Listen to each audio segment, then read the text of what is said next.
let's start with the exhibition. What is the exhibition of your photographs that takes you to Petworth, where you are now? Just tell us a bit how that's going and how it came together. So we've just arrived in England and very excited about the fact that we've been given an exhibition in Petworth at the Newlands House Gallery. And I think for any photographer, dreaming of having your pictures larger than a postage stamp or in a book, I mean, you always think big when you're taking the picture.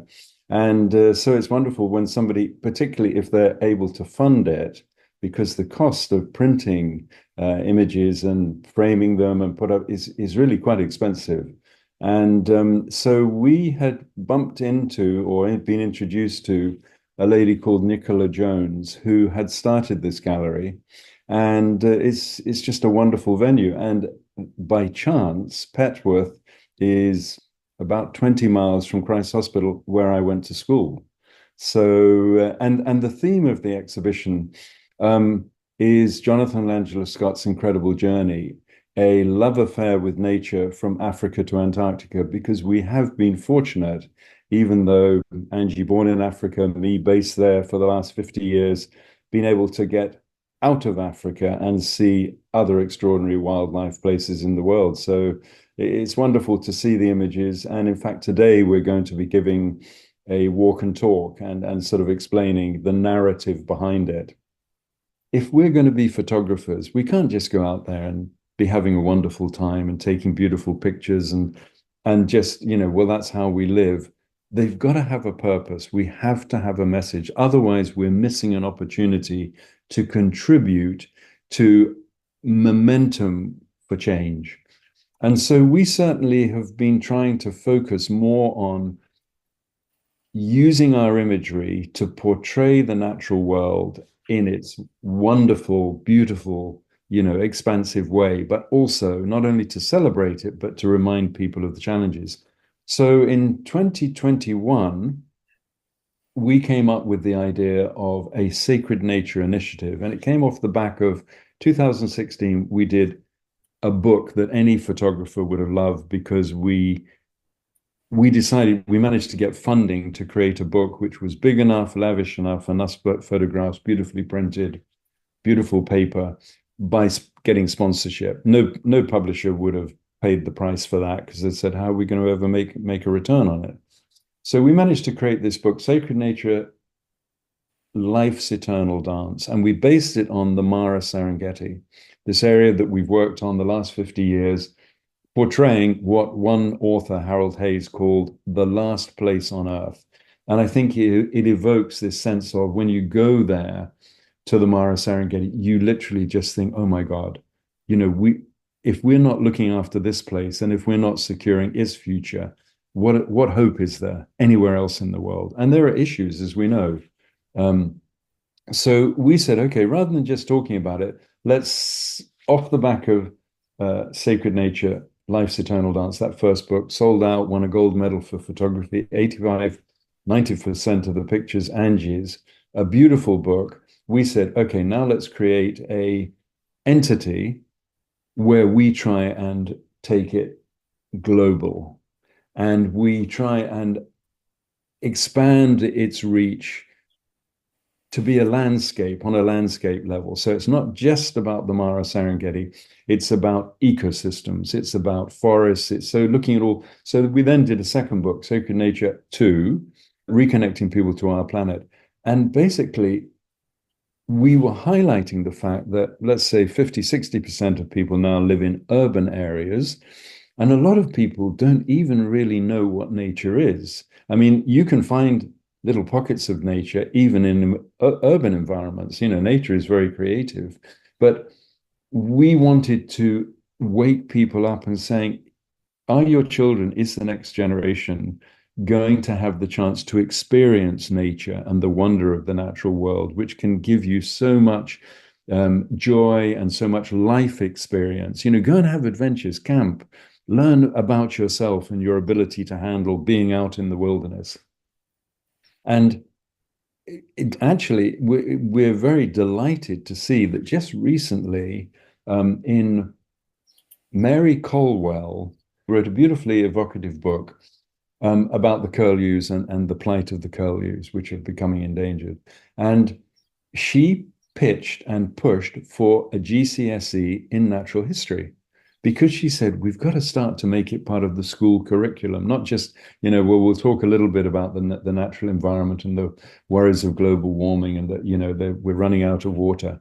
But let's actually build it into the academic year. So that's natural history O level is now, it's there, which is unbelievable. And I remember we wrote to Mary Colwell and we said, look, we're doing Sacred Nature Initiative. We're trying to, and it's built on three pillars: to inspire through our books, our work, our television work, through our talks, to educate. If people don't know what it is you're talking about or what the reason for concern is, how can they do anything? But if they do, then maybe the third pillar, conserve. Maybe they will actually want to try and say, we can't just let humanity cover the earth and just see everything disappear. So we then spoke to her and we said, look, we're really keen to try and get to the little people, from the earliest ages. And she made a very good point because she said, you know what? She said, little people actually, they are fascinated by the outdoors and by insects and doo-doos and squirrels and whatever it is in terms of their outdoors. They are naturally inquiring and fascinated by it. But actually, you then get a period when they start to get children become closer to teenagers where they go off the boil a bit. The boys are interested in girls, the girls are interested in boys, horses, motorbikes, your laptop or your tablet, and nature goes out of the window. And so at that point, we need to, and hence the idea of the O level in natural history, we need to actually remind them and try and expose them to it. And I think she said, one of the most important things is coming into contact with somebody who actually opens your eyes to the wonder of nature and sort of helps you. And then it becomes a lifeline. People interested in birds, ornithology, insects, whatever it is, it becomes a lifetime's passion. So we then created the Sacred Nature, and the idea was, but unfortunately COVID came along, was we will take our message and we will amplify it in cities all around the globe, and we will inspire people with exhibitions, with multimedia events, with showing Big Cat Diary or Big Cat Tales. We'll grab their attention, and then we will say to them, Sacred Nature is right on your back door. So we would go, as we did, to Santa Fe in New Mexico, have an exhibition, and then combine forces with a project which is about forests, relocation of wolves, and just focus on the local natural history cause which people are promoting, which they're excited about. So unfortunately, COVID came along, so that popped the bubble of taking it worldwide like that. But now we've come through COVID, and of course, a lot of things we could do virtual presentation, but it's not the same as being able to talk to people face to face and see them. And when I think about that, Sacred Nature Initiative isn't the Global Bird Fair just the kind of thing that one just says, hallelujah. Here is an outdoor event which draws people together, which gives them the opportunity to see all the product and all the actual thing that you want, birds on waters. And, then you can get all the kit. You can listen to people who'll tell you where you will go for your next holiday. But maybe we'll talk about that a little bit later.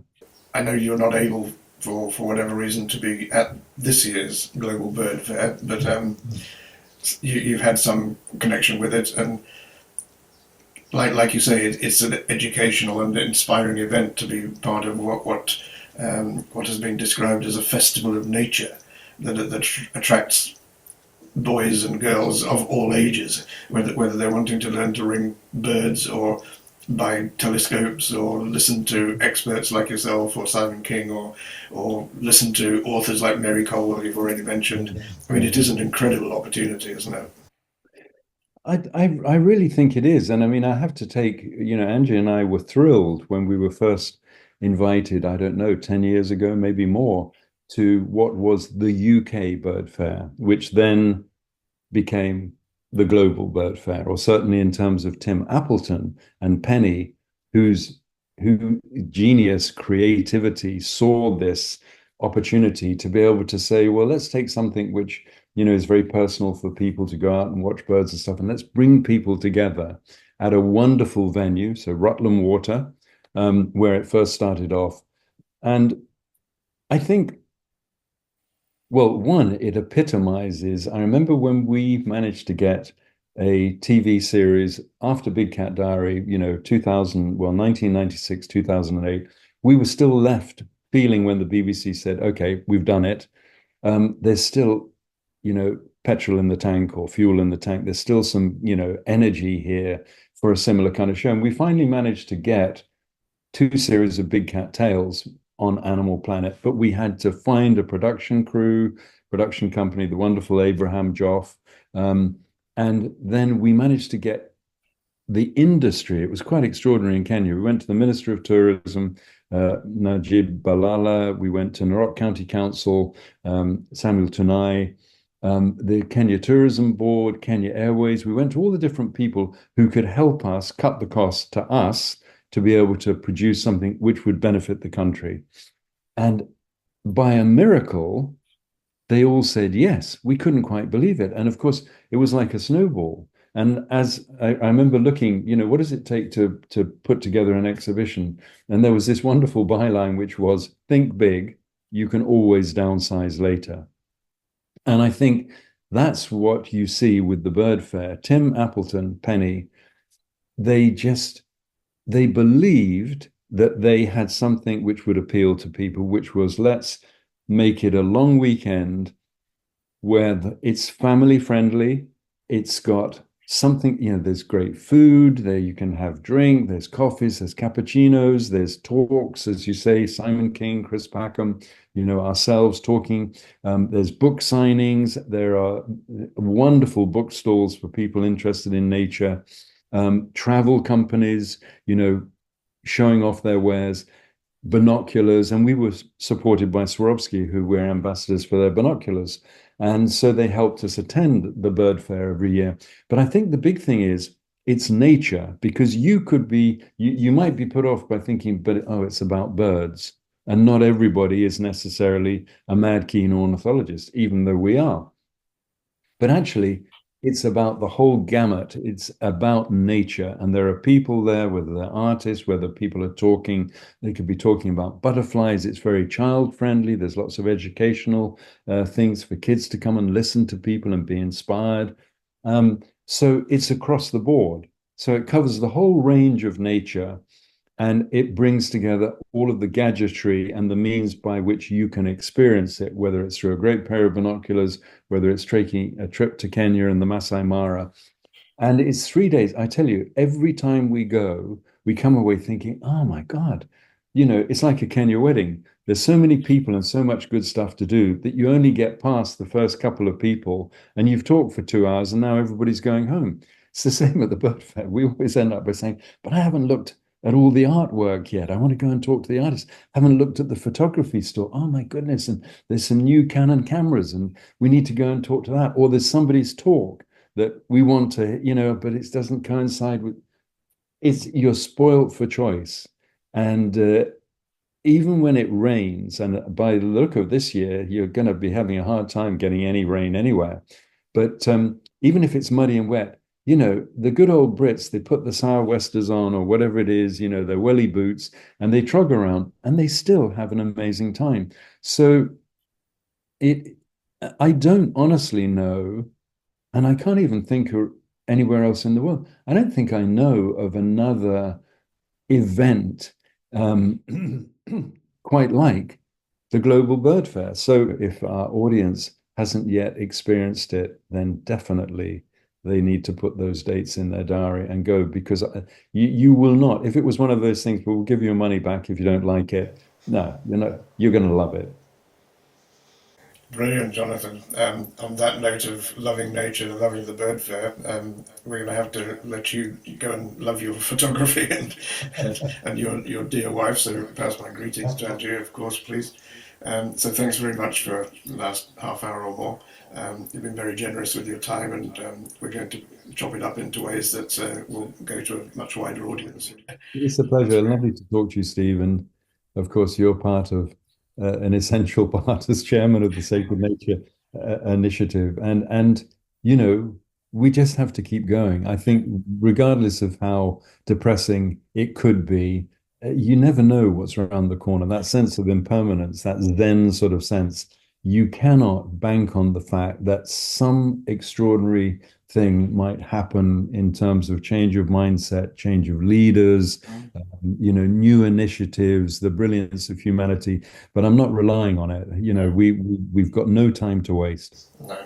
Um, I find, and I'm sure you do, and I know many others do, that an immersion in nature is an absolutely brilliant counter to all of the other nonsenses that's going on in the world.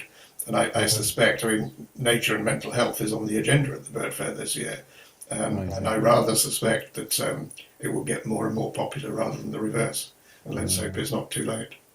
Absolutely. No, it's the nature is the antidote to stress. It's proven everywhere, Exactly. different studies, Japan, forest bathing, Finland, going out for walks in bare feet, um, a safari to Africa, yeah, you just have to pay attention and understand that it's available. And not only is nature available somewhere, not that far from you, but it doesn't cost you money. I mean, a safari might, but in terms of getting your nature fix, doesn't have to be the big cats. That's what Angie always says. Like for my mum, her nature fix would be a potted plant. If you're Japanese, it might be a bonsai. But just that connection with the miracle of other life, and then getting the point, which is that actually we're all connected. And we just have to keep remembering that, and remembering the that we are sort of tasked with mentorship of nature and actually be a custodian of nature, because we found ourselves in this position where we can so impact on other lives. We've got to wake up and say, but we can't just not take responsibility for that. We have to love nature and love wildlife, other life, and respect it and do what we can.